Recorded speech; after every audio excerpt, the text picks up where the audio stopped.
Here we are. It's Friday. Oh, let me turn this other light on real quick. It's Friday. It's not just Friday, but it's Friday inside the Rebuilt by Grace community. Glad I'm here. Shannon and Ross, thanks for inviting me to be a part of your project and what you're doing. And I just want to make sure y'all can hear me all right. So if you put something in the comments, just let me know that you can hear me. And we're going to get rocking and rolling here. It's good times, good stuff. I love Fridays. Fridays are good. I love Mondays, Tuesdays, any day that ends in a Y. I love it. All right, so let's double check here and see how we sound. I'm just going to check it myself. All right, we got sound. That sound is good. All right, well, hey, welcome to the Rebuilt by Grace community. Really excited that Shannon and Ross put this on. They have amazing hearts to see people grow in their faith and find freedom in their life. And a lot of it comes from sharing stories. So thanks to everyone that has already shared their stories, their testimonies, their expertise, their tips for you along the way. Powerful stories for sure. So I'm watching the chat, or the comments. So if you want to put a comment in during this, ask any questions, feel free to do that. So, it's funny. I do a lot of podcasting and a lot of reaching people with stories, my story, sharing other people's stories. And usually I can put a cool little picture in the background here, but Facebook Lives don't let you do that. You can't do this cool little picture in the background. So we're going to do green screen it. We're going to green screen this right now. And I'm going to click this little thing here. It's in my way. All right. So we're going to green screen this and just really talk about how cool God is in the journey of life and how do we really rebuild our lives. A lot of times we go through life and we make those choices that impact others positively or negatively. And in my own journey of addiction recovery, I was divinely freed from substance abuse 21 years ago, and I'm so grateful for that. And I get to do a lot of cool stuff now. So most of you might know or you don't know, July 8th I actually published my new book called The Addiction Intervention Book. And really cool and exciting because this is one way to share what God's done in my life, but also tips and tools on how to help people break free from addiction. So in the comments, if you're watching the replay or watching live, and you have ever known somebody, maybe yourself, don't need to divulge that unless you want to, but maybe you've known somebody in your family or a coworker that has struggled with addiction. If that is the case and you're aware of that, and this could be any kind of addiction, substances, pornography, shopping, gambling, Facebook, social media, working out, things that just are not, they're done in excess and impacting relationships. Go ahead and put in the comments, put addiction. Just put the word addiction if you've ever known anybody that struggles with addiction. And if not you, I'm telling you, I've struggled with addiction, and you're watching this, you can put addiction in the comments. And the cool thing is there's a lot of freedom from that. So we're going to talk about today is really restoring hope, identity, and purpose. And yeah, my story is relevant to this, and we'll talk about that in and out of this. But the whole thing is restoring hope, identity, and purpose. So here's the interesting thing. And I didn't even think I was going to talk about this today, but I was connecting with a friend of mine who works for a group that supervises, trains, and educates all these mental health professionals around the country, not just here in Colorado. And here's what he said. I got my notes right here. I'm going to read this because it's important. Today, like where we're sitting here right now, okay, that we have more mental health professionals than we've ever had in any time in our life. They have some of the best training they can do from, being telehealth or being just trained online or virtually or whatever it is or in classrooms. We have more legislation in place to support mental health needs and people struggling with addictions. There's less stigma around it. I mean, sometimes he was saying that he hears people talking and it's almost like you fit in if you have depression or anxiety or ADD or ADHD, where before those things weren't really talked about. And he also said that we have more access to help people, meaning that we have telehealth, so people in rural areas can get help. So we have all this great stuff in place. The most therapists we've ever had, mental health, the greatest access, the best trainings, all of that. And guess what? Guess what's sad about hearing that news? We still have some of the highest mental health issues in our nation's history. So what does that say? We have everything we need to get help. All these people are available, but we still have a huge mental health crisis in our country. So what does that really stem from? I feel like, and this is cool because I was talking with a friend of mine who's a professional in the industry and leads a lot of people. And he said, Rob, what I feel, and this is what he said, there's a lost sense of hope and purpose and meaning. And that totally aligns with where God has called me to speak into people's lives through the conversation topic of how to restore hope, identity, and purpose. That's what this book, a lot of this is all about. The Addiction Intervention book is pretty sweet. Go grab a copy if you haven't. AddictionInterventionBook.com. But mental health, mental awareness is so huge. So why am I excited and passionate about that? Well, let me tell you this. And here's one thing that's cool that I'm doing in September, and then we're going to get into my story. But I was swimming in the pool about 3 weeks ago. Swimming is one of my exercises for my own mental health, and I get to listen to sermons and Christian songs, and washing ourselves with the Word and Christian music and things and worship, I think, is really key and so huge and important. So I swim a lot, and I was swimming in the pool 3 weeks ago, and I feel like God said, swim for recovery.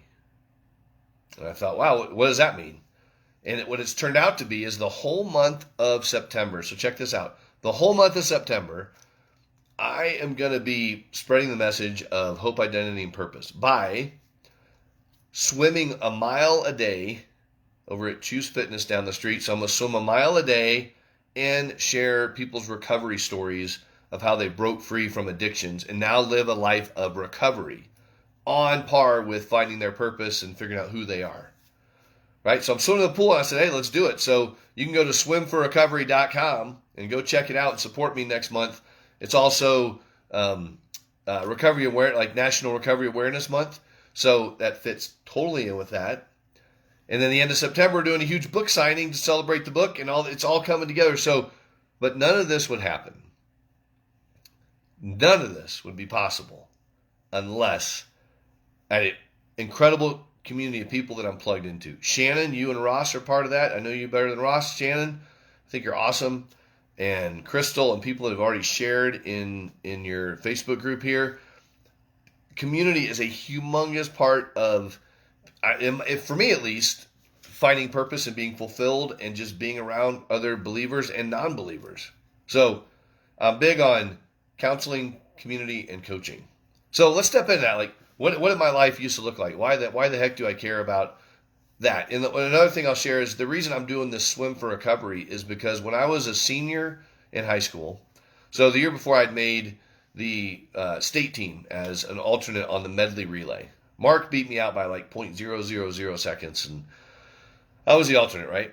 But after that, a lot of us were drinking before we went to swim practice. That's not a good thing, right? Especially when you're underage. It's not a good thing to be drinking and swimming when you're an adult. But I was drinking a lot, and I love swimming. And I feel like I had a good potential career ahead of me for swimming. But here's the deal. When alcohol and potential were in the same room together, alcohol beat potential every single time. Smashed it. So I quit swimming in high school. And so now I'm doing the Swim for Recovery deal, and it's huge because I want to bring awareness to that. Because, see, I grew up in a Christian home back in Fort Wayne, Indiana.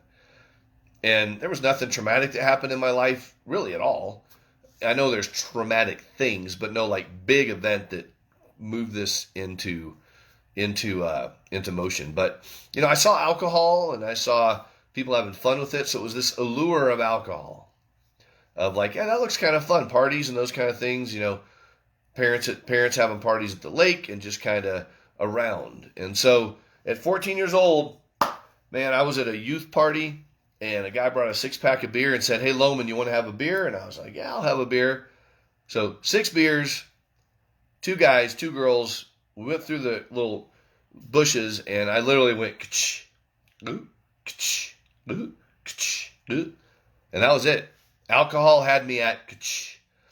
And I'm not going to get into a drunkalog here, but the next 14 years was really a tough decade and a half. Because, see, I grew up as a Christian, and I understood the salvation part, but I never really got the lordship part, wanting to live my life for the Lord. So over the next 14 years of drinking, 15 years of drinking, I would say to God, I'm like, God, I know you're keeping me alive for a bigger purpose. This can't be it. And I would just abuse my body. I would take things from people without permission, which later I found out that's called stealing. And I want to say this again. If you're watching the replay, I'll go back and watch this too and answer comments. But put any comments in, any questions you have about my story or resources or anything like that. So college was just game on, wasn't living at home anymore. And I lived this life of a chameleon. Can you relate to that? A chameleon blends in, right?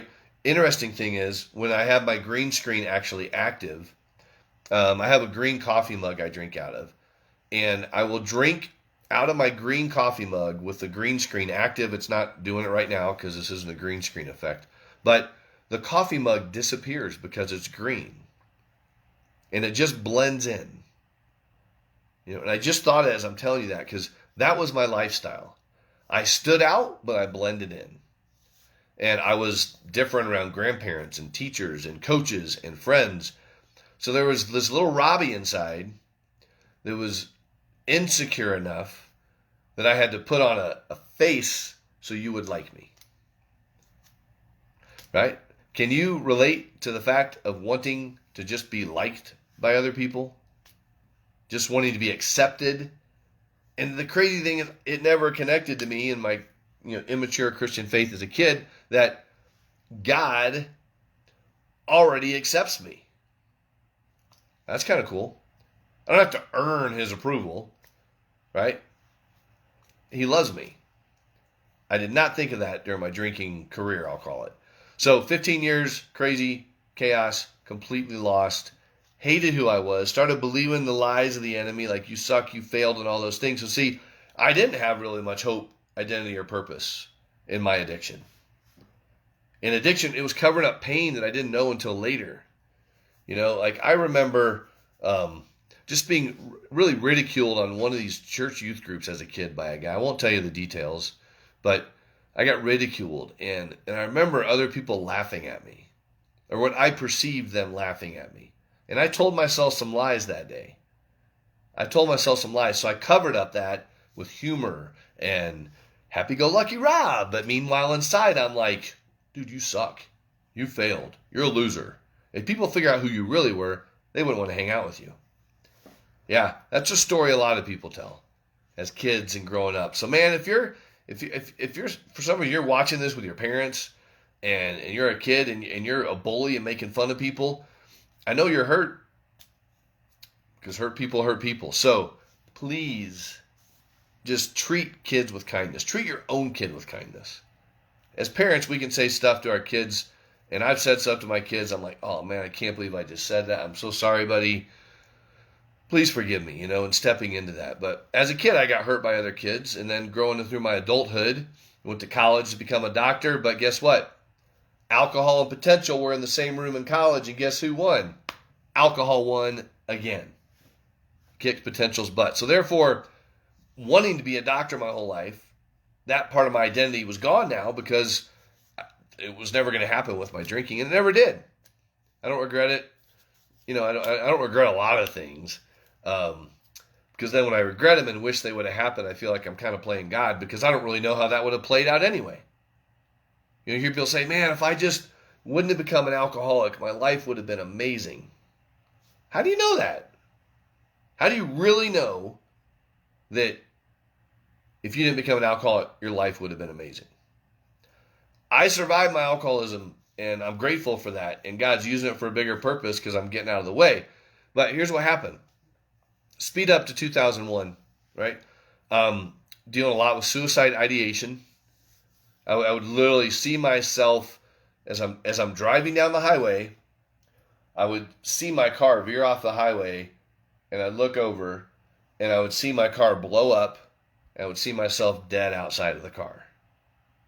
Like therapists and sometimes say, you typically won't see yourself dead because you'll kind of come to or snap out of that before that moment happens in your vision or your dream or whatever. But yeah, it was happening a lot. And I didn't tell people why, because if I told you watching right now and I was on Facebook or something, I was saying, you know what? Yesterday I saw myself die. I hate who I am. I mean, people are going to lock you up. Or that's what we think. So, love people in their chaos. Don't shame them, please. But I didn't do that. I did not reach out for help. So what happened that night was I was hanging out in a bar in Fort Wayne, Indiana. I drank and drove 8 nights a week. I was your designated drunk driver. And that night, I was hanging out in the bar, loud music, girls everywhere. That's kind of what I did, kind of like every night during the week. And all of a sudden, the bar got completely dead silent. And I hear the words, "You're done." And I thought that was God saying I was done drinking. So I told my buddy Sean, I was like, man, I got to go home. I think I'm finally done drinking. I drive home feeling like two different people. See, I felt like I was done drinking. I felt a shift. But over here, I'm still alcoholic, robbed, drunk, driving home, but feeling different. Like it's kind of like two people driving home side by side. And I get home and I think maybe I'm done drinking. And next thing you know, I'm up on my workout bench, walked up 12 stairs and put 350 pounds on my workout bench and picked that barbell up off the rack and just dropped that barbell across my chest. Now, see, I didn't know why I was doing it. It wasn't planned. It was the subconscious driving my motions and my actions. But see, in that moment, I feel like God stopped time, right? God heard my cries and he responded. He knew my heart because he knows our thoughts, and he heard my cries out loud or quietly, knowing his son, myself, was in pain. Enough pain to kill myself and attempt suicide. But in that moment, I feel like God stopped time and he held that barbell. He looked at my dog Jake and said, "Go save your dad." So my dog Jake comes over and starts doing a little puppy dog head tilt, like, "What are you doing, Dad?" And my heart broke for my dog. You know, I feel like God revealed himself to me in dog form through my dog and saved my life. Meanwhile, God's holding the barbell that's about to crush my chest and kill me and take me out of the game. Because, see, God carries the weight of the world. See, without hope, identity, or purpose, suicide's a great option for a lot of people in our minds. But this time, all those thoughts of suicide became action.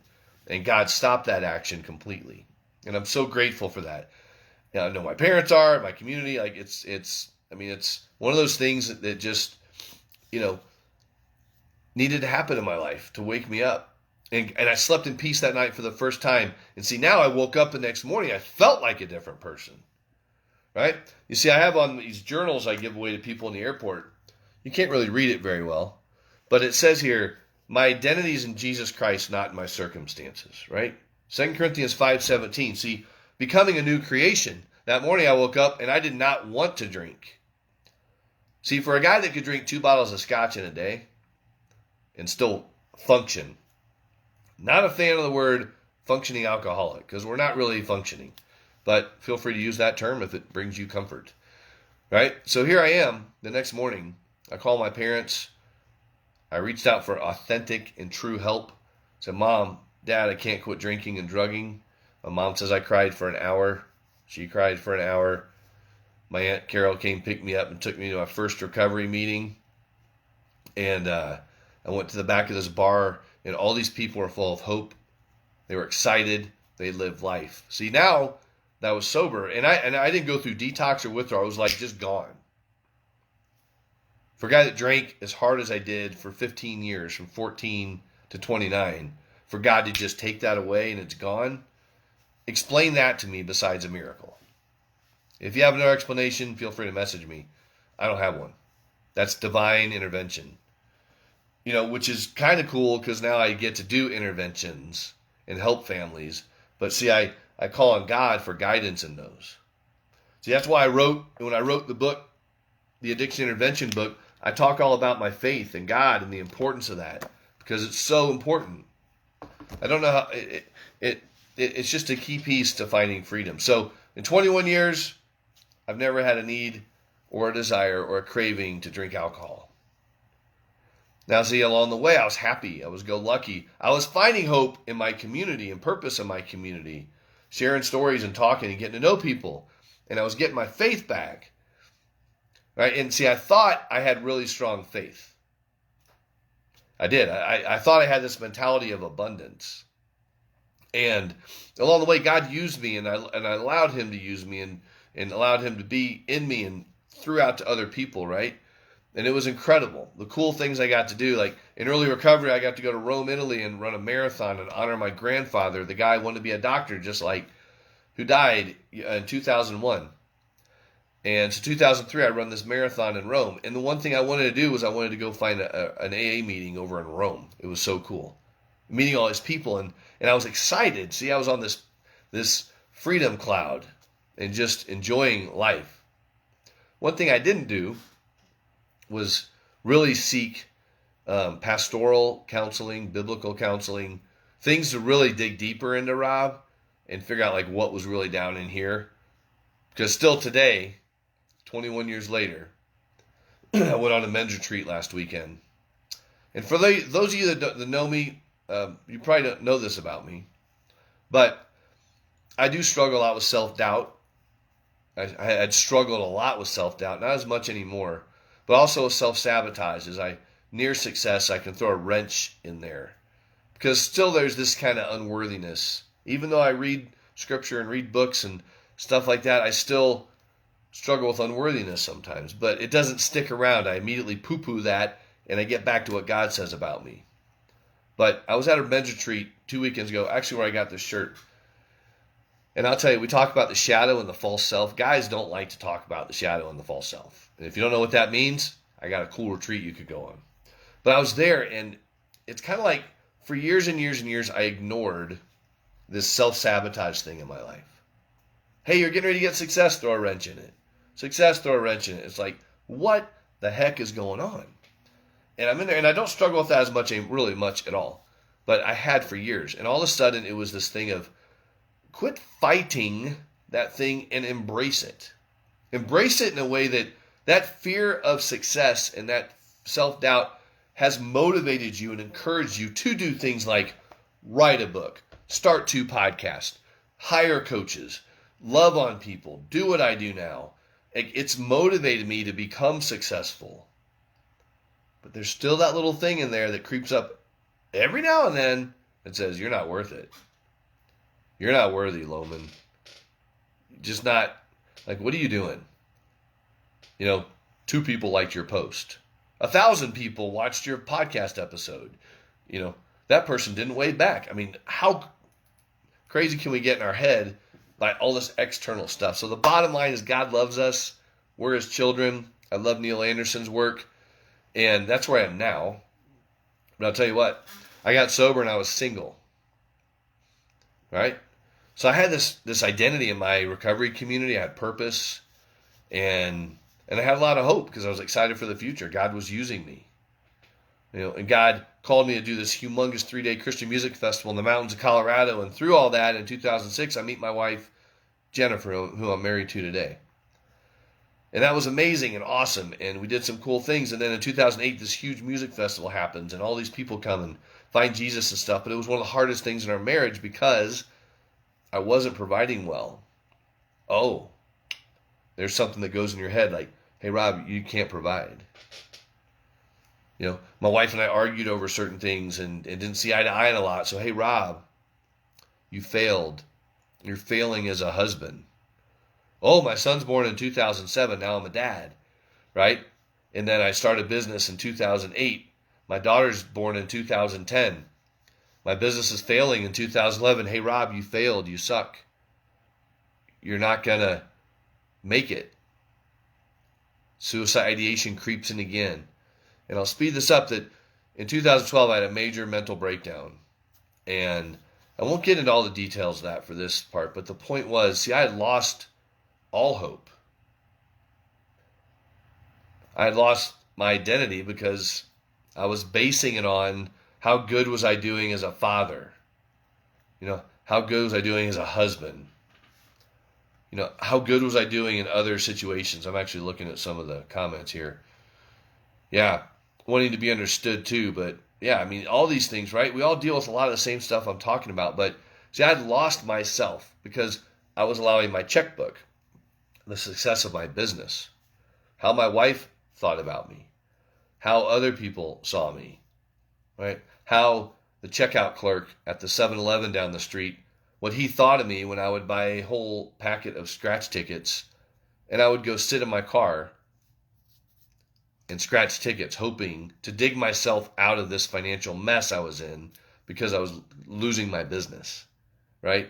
And I had lost my business. So see, I still had a gambling addiction, even though I wasn't doing substances, but I was still basing who I was on this external stuff. I'm going to tell you right now, today in 2022, I don't care if you like me or not. I do care, but God's opinion matters to me more than yours. Now, it's great. It's fun. Like my friend Crystal and I, we talk back and forth and encourage each other, right? Hey, Crystal. And, and I love it when she's like, Rob, I just love what you're doing. I love what she's doing, and it builds me up, right? But I don't find my identity in that. But what I do is I get excited and I get encouragement by Crystal and Shannon and other friends that I've met in the last couple of years that really understand the heartbeat behind a passionate Christian entrepreneur, right? Who wants to lead people to Christ and do ministry work.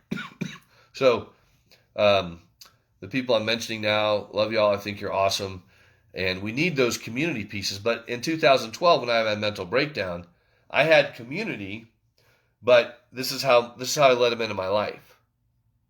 I didn't let them in, right? I just had my blinders on because I hated who I was again. I was dealing with suicide ideation again, and I screwed up in a big way, right? Just the mind is this. The way the subconscious drives us is just incredible. So that's why I think counseling is so important for people. Biblical counseling is so important for people. See, I got lost again. And through that hiccup and getting sentenced to prison and having to work through things with my wife and my family and my community on what did you do, Rob? What happened? Well, I'll tell you this. I got lost along the way.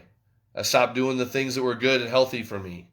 I stopped believing the truths that God says about me and started believing the lies. And that was a catastrophic thing in my life. But out of that came God just turning everything over to God. See, then I started having more hope because all right, God, you run the show. I've tried to run the show and let's look backwards here. Well, thank God I'm not defined by my past, right? Woohoo, thank goodness to that. Or my circumstances, but here you go, right? So I'm going forward in life and I get sentenced to prison for 10 and a half, well, it was really a 13-year prison sentence total, and God got me out in 10 and a half months. But while I was incarcerated, right, I figured out who I was again. Pretty cool. Unfortunately, my wife was home being a single mom trying to figure stuff out, and she decided to stay with me and work through stuff. So I'm grateful for my wife. And, I don't show it all the time, and I wish I did. But I'm human, and I'm flawed, and I'm still into myself sometimes, and I try to get out of myself, which is why I do a lot of what I do with sharing stories and hearing other people's stories. So I go to prison, 10 and a half months, just read like crazy, figured out who I was. I understood who I was in Christ, and what does that really mean to me to keep me forward and growing as a man of faith. And that was awesome. I actually miss the time in prison sometimes because I just had time.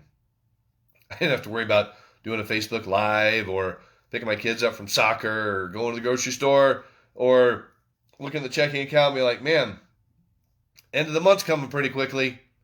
All right, God, need your help, right? Didn't have to worry about that stuff. But I also didn't get to see my kids or my wife, and that was extremely hard. So I'm grateful to be home and out and doing my thing, following God's leading, and just stepping into all the stuff that he has. And I went through plenty of stuff after getting out of prison and identity things and what is my purpose. And I found my purpose, right? My purpose, my mission that God's given to me is to restore hope, identity, and purpose to the addicted. But I also want to say this. I'm here to restore hope, identity, and purpose to the lost father. Hope, identity, and purpose to the hurting brother, the struggling businessman, the confused spouse. I'm here to just share a message of how do you restore hope, identity, and purpose. You don't have to go to prison and sit in a cell, and you can start like right now today by tapping into people that are part of this Rebuilt by Grace community that have so much to offer you and other people. And so with that, I was able to start becoming an addiction interventionist and a recovery coach and coaching people. And people think I just coach people about addiction. No, I love coaching people on marketing and business ideas and strategies and getting out of your head. And I also do a lot of work with people struggling from addictions and the families struggling with addictions. See, addiction totally sucks. It sucks the spirit out of you. Not religious spirit, right? But just your oomph, your chutzpah, right? It sucks it right out of you. It's like a vacuum cleaner. Just, we'll take that, and it just sucks the potential out of you. So I am tired. And 1 year, a friend of mine, people used to call me the rubber band. Like, Lohman, you're a rubber band, you keep bouncing back. Then my wife talked to me about a counselor that had a really cool message, and it was like, I don't want to be a rubber band. I don't want to bounce back to where I was. So get the scissors out, cut the rubber band, and keep going forward. Like my friend Nick Unsworth says, build the plane in the air, Rob. So I'm building the plane in the air. And I'm asking people to come along with me. And so for September, I'm going to throw this out there again because this is actually really cool. And my call to action would be for you to go to swimforrecovery.com. Just go check out swimforrecovery.com. I'm going to be busting my rear end in September to swim a mile a day to raise awareness for addiction and mental health, to give people hope and inspiration. But I'm sharing individual stories every single day, one story a day, so you might connect with someone on a different level and hear the chaos they went through to get to the other side. So if you got an addiction story or a story of redemption and recovery you want to share, a mental health success, message me. And I'd love to capture your story in 10 minutes or less to share that in September. So there's cool stuff happening. And this group was awesome. Shannon, I'm proud of you for getting this thing off the ground and doing it. And sometimes we build the plane in the air. I remember doing my first virtual summit. I thought it was a flop. It was 21 days of 44 speakers. You'd think like, wow, you really connected with a lot of people. And I didn't know how to measure that at all. But what I realized was I don't need to measure the results. I mean, yeah, we measure them as business people and entrepreneurs. Like, what was the effectiveness, time versus money, your cost, your investment. But if I step into those things that God's calling me to do, I'm going to do those. And then I'm going to listen to my coaches that coach me and say, Rob, I suggest you consider doing this. What would it look like if you did this instead of that? You see, one of the things I want to do, that I'm doing, is I want to build wealth. Well, that's kind of shallow, Rob. What do you want to buy a expensive car? I'm like, no, I want to build wealth so I can bless other people. See, people along my whole life have helped me maintain the hope by being there for me. Because without hope, identity, and purpose, I'm suicidal. Suicide thoughts start coming in, negative thoughts. You suck, you're a loser, you're never going to make it. No one's going to buy your book. You didn't have any book sales yesterday. What's the problem? No one's calling you for speaking. And then, oh, woe is me. Oh, 5 people called me for a speaking gig. Yay! I sold 20 books. I sold 0 books. I mean, if I base who I am on all this external stuff, I am going to be James 1-8, or James 1:8, where it says, the man is unstable, right? Double-minded and being unstable in all my ways. I don't want to do that. I want to trust God, which is why I'm going to end with this. This is actually kind of cool. So my coach, James Malinchak, he said, he does a lot of training, and he says, hey, you know what? If somebody touches your life, let them know. Seems pretty simple, right?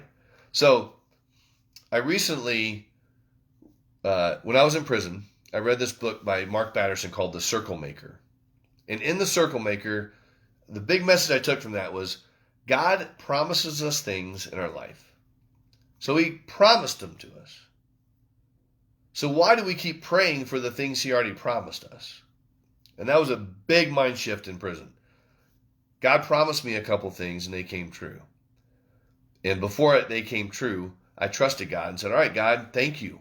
And I praised him for that. So a few weeks ago, I actually sent a book. I have all my books. I look over here sometimes because that's where my bookshelf is. But I mailed the Circle Maker book to Mark Batterson and said, hey, buddy, thank you so much for touching my life. Here's the actual book I read when I was in prison. And here are the notes I took in the book. Wrote him a nice card and left it up to God. I actually sent him a copy of my new book as well and said, I'd love for you to have a copy of my book. And I even jokingly said, if you'd love to have me at your church and get on stage with you, I'd love to do that. And I just got an email from his, I don't know what the right term is, receptionist, executive assistant, the one that helps him stay afloat and moving. And so Jill emailed me back and said that Mark read your book and he looked through the book and everything, which is totally honoring, and I'm humbled by that. And he's mailing me back a copy of his new book with a signature and a kind of a note back to me. So that's one thing I just want to encourage you. If someone's touched your life today, hey, if Shannon and Crystal, and I'm trying to think of everyone else that was speaking in here, if they touched your life, send them a note, send them a Facebook message. Do something to say thank you. And if you're struggling with hope, identity, and purpose, spend some quiet time with God. Go to the river, just sit and listen. And the last thing I'm going to say is sometimes we can find things out there that are working for other people and we can try to model them. I'm guilty of that. And in the midst of that, I cannot hear what God's really calling me to do because I'm trying to model someone else's success sometimes. So a couple days ago, I'm sitting here and I was looking through these things trying to get ideas. And it was like God just said, stop looking at what other people are doing and just do what I called you to do. It's called originality. And so I literally took this stack of things I had and I threw them in the trash can. And the trash went out today, so they're gone. Right? And I'm just going to spend more time with God because, again, I love doing interventions and helping families. I love coaching people wherever they are in life. It's not just addictions, but just business stuff. Like I have a creative brain and I love to share it and hear what people are doing. And a lot of times I just want to step out. So in the original post of this, I put a whole bunch of links. You can go check out all the stuff I'm doing. And if you live in Denver, September 22nd, we're doing a huge book signing party and a night of inspiration with a bunch of inspirational speakers. So if you live in Denver area, go check out the webpage and go look at it and get the details there. And if you don't, we're going to stream it. But if you live in Denver, don't sit at home and be streamed to. Just come and we get live. We're having fun today. I love it. It's awesome. And September 1st, I'm going to start swimming for recovery. So those things are great. So, hey, Shannon, thanks a bunch for having me to be a part of your community and trusting me enough to come in and speak to your community. Because I feel honored to do that because like you're allowing me and trusting me to just share things that you know I'll share that would respect your values and who you are and what you're trying to, and what you're not trying, what you're pulling off here and encouraging people in your group. So Shannon and Ross, thanks a ton. You're awesome. Shannon she's just a rock star. And so I'm just grateful for that. Grateful to share your story here soon in September. And that's kind of it. So let's see. Pound Grace, what is it? Pound Grace 88? Is that what it is? Let's see here. All right. When you're making your comments in this group, put in Pound Grace 88. So people know we're going to get some hashtags on that, which is cool. We're going to support Shannon and what she's doing. God bless you all. Have an amazing day. And if you need help with addiction and freedom and you're just struggling, shoot me a Facebook message.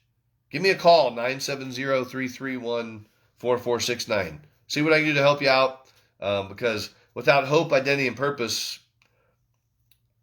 what is there, really? So God bless. I'm signing off. Bye-bye.